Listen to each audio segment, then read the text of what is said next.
Hello အားလုံးမင်္ဂလာပါကျွန်တော်အခုခါမှာတူတာခမီနီမှာစာတာမှာထဲဟာကောကောတွားလေးပြတ်သွားရင်ကျွန်တော်လဲနီးကိုကျွန်တော်ပြပါမယ်ဒီကိုလဲတော့မယ်ဆိုရင်နည်းနည်းလေးခက်တယ်သူ့ရဲ့ထက်မှာ clip လေးနှစ်ခုရှိရယ်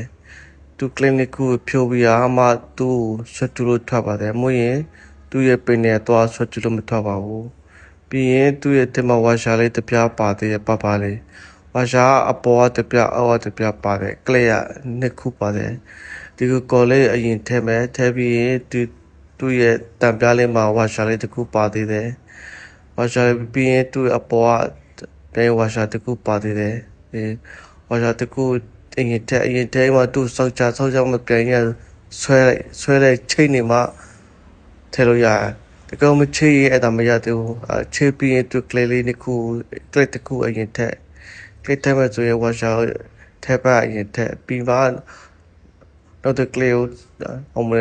ဒါလေးနဲ့တက်ချွန်လေးဖြစ်ထက်ပါထဲလိုက်ထည့်ပြီးမှကလေးလေးတစ်ခုပြတ်ထက်ဒါဆိုမှကလေးတစ်ခုထည့်လို့ရတယ်မွေကလေးတစ်ခုကမမွေဖြစ်နေတယ်အဲ့လိုဒီတော့လေတမလဲလို့ရမတိုက်ရလဲလို့အဆင်မပြေဘူးပေါ့အလုံး